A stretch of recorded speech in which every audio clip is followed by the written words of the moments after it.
All right. So welcome back to the Patreon requests, and as always, if you guys would like to have a Patreon request done, just hit the link in the description box below.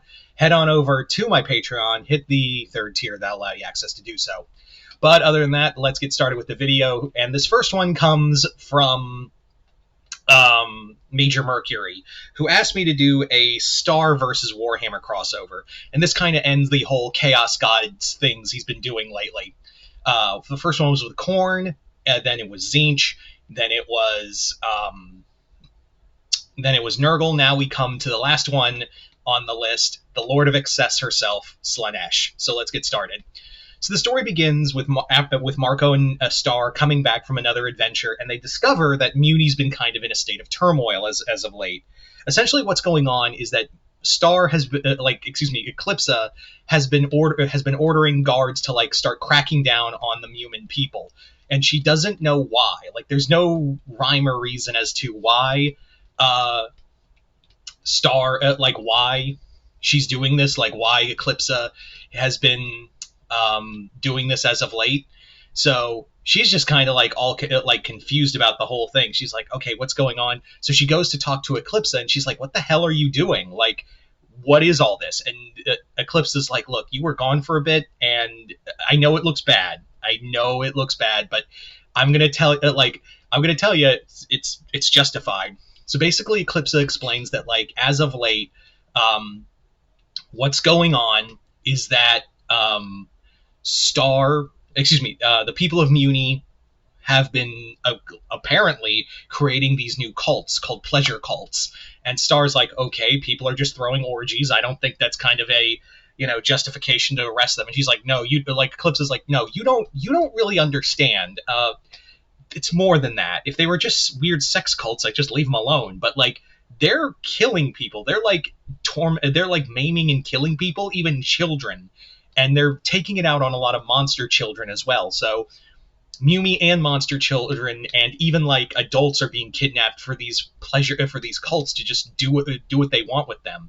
So I'm trying to stop it. And Eclipse is like, if you can figure out what's going on, the Magical High Commission won't help me on this. So if you can talk to them or your mom, please do, because they're not going to help me. So Star and Marco go to Moon, and Moon, along with her, go to the Magical High Commission, because Star has, Moon heard some things, but it's again, it's shrouded in mystery. So basically they go to that Magical High Commission, and Hekapoo and all the rest of them are like, all right, this is kind of a big deal. And they're like, so why aren't you helping? And it's because we don't want to help Eclipsa. And they're like, yeah, that makes sense. But okay, what are these pleasure cults? What is the whole point of these weird sex cults? And they're like, all right, so how we switched, once we got rid of Eclipsa's kid and replaced her with Festivia, and they're like, yeah. So Festivia was kind of a party girl, obviously. She was all about sex, drugs, and rock and roll, but she didn't. There was more to the story, and Star's like, of course there is. It's never easy. It's never there's one secret on top of another in this royal family. So the Magical High Commission basically tell them that Festivia was known for throwing lavish parties, but it was getting to the point that these parties were just getting more and more debaucherous. They were just getting more and more out of control, and they were becoming all the more they were basically becoming more and more. They were just full of debauchery and whatnot. But Festivia was just kind of growing tired of it all. She was just kind of oh well, it's kind of getting boring by the end of the day. And that's when a stranger came along. This stranger came to the court of Festivia in the midst of one of her parties and said, "Hey, you throw some wild parties, but I can tell you, there's something else. There's a god out there, my god, who can, give you pleasures and parties that you'll never get tired of, and you'll always be it'll always give you another high." So Festivia, all this stranger asked is that if they build temples to their god, to this god. So they did, and then thus became the pleasure cults.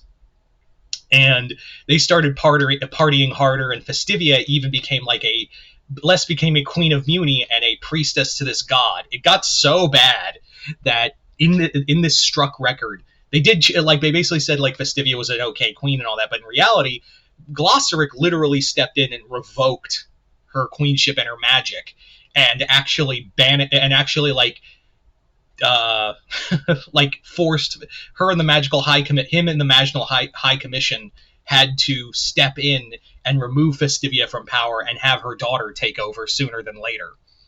So yeah, and they're like, okay, who was this god? Like, and they're like, it's a being that's even more ancient than us and more powerful, and it alone scared the hell out of us. Like if this god showed up in our universe, it would have wrecked Muni. It would have consumed all the Mumin souls and magic from us and would have just devastated the world. And they're like, okay, yeah, you're not telling us who this god's name is. And they're like, we don't want to say her name. So Star's like, okay, so how do I stop? Why aren't you helping stop these pleasure cults now? And they're like, well, we're kind of thinking of the High Commission's like, well, we're kind of thinking of like stepping in, not right now, but like maybe later, because we wanted to see if this like all this turmoil will oust Eclipse. And Star's like, fuck all of you. So Moon and Star have to go help Eclipse. And in the meantime, they're like, how do we stop this whole pleasure cult thing from happening? And as they're like trying to investigate it, they come across, they're like talking to some of the people who've been captured and taken to jail by Eclipse, these pleasure cultists, and they're like, oh yes, the she who thirst is returning, and she'll get her due finally of what she's paid and all that. And then they notice in one of the cells there's this man in like dark robes, and he's been here, and even the guards are like, we don't know how he got here. We just assumed he was already been here. So they go over, and they're talking to him, and he's just in the corner, just kind of talking to him, and he's like, I came here, I'm the guy, and they're like, oh yeah, I'm the guy who talked to Festivia all those years ago. I just came back to collect a debt.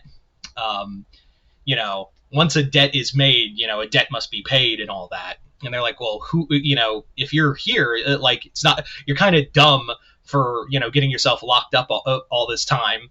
And he's like, oh, I let myself in. I've just been whispering to your people. In all of their desperation, they needed something to believe in. So why not believe in a god again? So, and they're like, yeah, but you're still in jail if you're that powerful. And he's like, oh, you don't understand. I've just been waiting. So the guy throws off his robe and reveals he's not human or anything. He is the greater demon Nakari. So Nakari just blasts his way out of the prison and fights Moon and Star. As they're like doing battle, Nakari he's a very powerful keeper of secrets. So he is moving at speed that is just blinding to Moon and Star.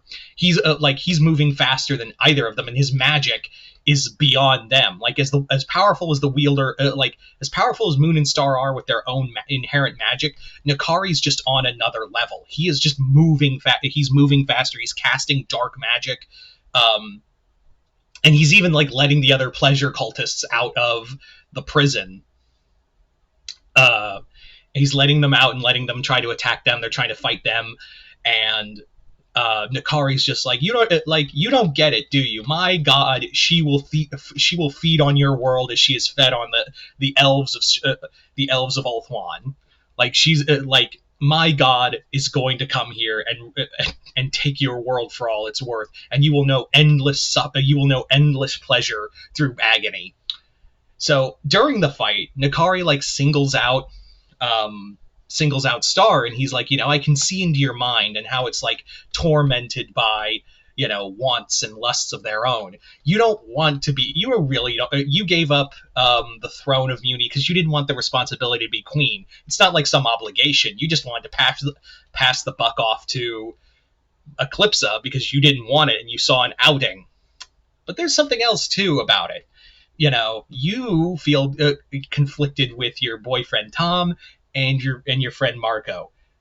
My God won't make you have a choice. You seem to think that there needs to be a choice, when in reality, my God can give you the choice of no choice. You can have both. In fact, you can have as many lovers as you want. All we ask is that you kneel to the Prince of Pleasure and give them everything you ever desire, your heart ever desired, and they'll give you in turn the love you wanted. So Star, for a moment, almost acquiesces to Nakari.